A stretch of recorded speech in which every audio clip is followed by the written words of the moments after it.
Right. That's all of us. All righty. Tēnā koe te whare. Tēnā koutou te whānau o te whare. Kia ora mai tātou. Tēnā tātou katoa. When you're ready. Members, when the House adjourned, the member Stuart Nash was robbed of his opportunity to speak by the arrival of the time to leave the chamber for the dinner bell, and I ask him to get to his feet and give us 5 minutes of his best.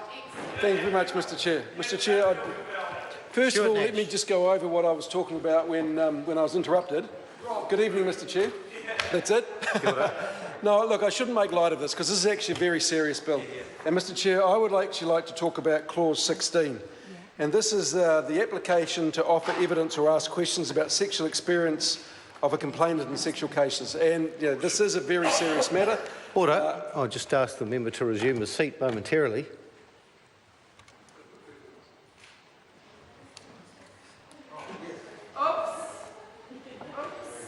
Sorry, my oversight.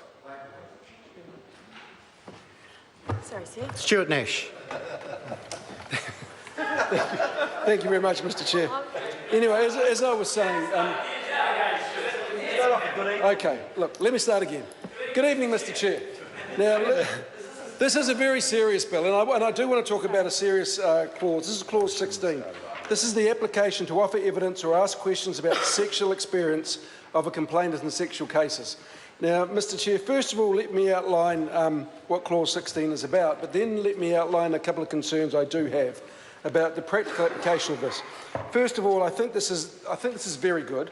What this is under an application under section 44(1), and I'm quoting here, must comply with the following terms. And this is about, unless, now every party has waived those requirements. We're talking about asking questions about sexual experience, or a judge dispenses with those requirements.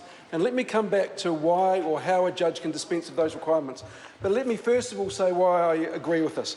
So what 44A Part 2, 3, 4 basically says is that if a party wants to offer evidence about the sexual experience of a complainant, or if a party wants to ask any questions about the sexual experience of a complainant, or if any document is intended to be produced as evidence of the sexual experience of a complainant, then notice has to be required under subsection 2 and must be accompanied. So this is in essence asking the complainant's permission to dig a whole lot deeper into the sexual history. But Mr Chair, what it says here is that this application must be complied with unless the judge dispenses with these requirements that I've just outlined. Now, what it does in Part 6, Mr Chair, is it outlines the areas in which the judge can dispense of those requirements.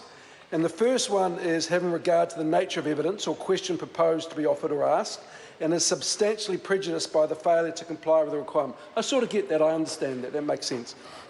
Part B is compliance was not reasonably practical in the circumstances, and again, I understand that, and I can see how you could mount an argument in that case. But Mr Chair, it is 16(6)(c) that really causes me concern. This is on page 8, and this is this is a reason why the judge can dispense with any of the requirements, i.e. to seek permission to ask about a person's sexual history, and that is, and I quote, "it is in the interest of justice to do so." Now, Mr Speaker, that's a very, very wide condition that it provides judges. Now, let me outline the concerns I have there. First of all, what determines, or what is the definition of the interests of justice? Because I know that a number of cases, and this is the reason why this bill is here, a number of cases where a woman's sexual history has been brought into play as use as evidence against her. Now, there's a case of a very good friend of mine. She's a high-profile person in Napier. Obviously, for obvious reasons, I'm not going to mention her name, but she's quite open about this. She accused someone of rape. What happened is the defendant's attorney painted this woman out as a man-hating woman who was determined to bring this guy down. She is about 56 years old. Her whole sexual history was brought into play.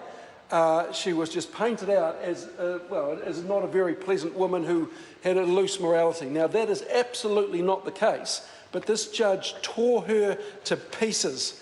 And Mr. Speaker, this woman was an advocate for women of sexual violence, and she said to me, you know, if a young woman came to me now, after what I have been through, I would find it incredibly hard to recommend that she go to the police and make a complaint. And this is a woman who has advocated on behalf of women of sexual violence, and that is an absolute travesty. So I know what this part of the bill is trying to do, and I applaud it in terms of seeking permission to dig really deep into a woman's past. But when there is a clause here that says the judge may dispense with these requirements because it is in the interest of justice to do so, Mr. Chair? Stuart Nash. Thank you. I can imagine that this could turn into a very complex legal argument. And I can imagine, excuse me, a smart lawyer successfully challenging the definition of an interest of justice on behalf of his client, the interest of justice argument, and especially when we consider that the reason this is here, the reason this is before the House, is because this is a common tactic used by defendants to discredit women. And I have real concerns about how this will be used, Mr. Chair, and that from a practical perspective. I get what the bill is trying to do, and I think it's admirable that we must seek permission from the woman before we're allowed to go there. Obviously, there is another way that we can dispense these requirements, and that is if every party has waived those requirements. That is, if the defendant and the prosecution has said, okay, no problem, let's dig as deep as we can. But from what we know about sexual abuse and the amount reported, let alone the amount of cases that are successfully tried, it is very, very minuscule. And that is why I have real concerns about this, Mr. Chair, because as mentioned, this puts a whole lot of, This puts a whole lot of, power in the hands of a judge. And of course, it's the judge's courtroom, so he or she has the discretion to make decisions. But the decision around what is in the best interest of judgment, I would argue, is a really subjective call, and I would like to see that used absolutely sparingly when a judge does decide that it is in the interest of justice. Because if it is not used sparingly, if it is given a loose definition that can be successfully argued by every two-bit lawyer that comes in front of a judge, then we know that the application to offer evidence or ask questions about the sexual experience of a complainant in sexual cases will actually mean nothing, and it won't have the desired effect which I believe this legislation tries to effect, and that to give effect to, and that is remove the fear of women coming forward who have been victims of sexual abuse without fear or prejudice that their reputation is going to be dragged through the mud. I know the Minister and the Chair isn't responsible for this bill, therefore, with all due respect to the Minister, I'm not being disrespectful, I doubt it's worth asking her a question how she sees this is going to be applied.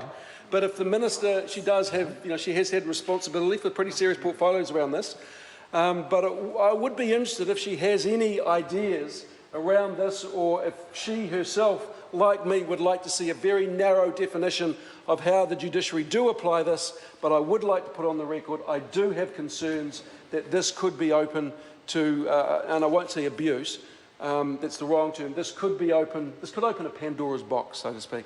Thank you very much. Mr. Chairman.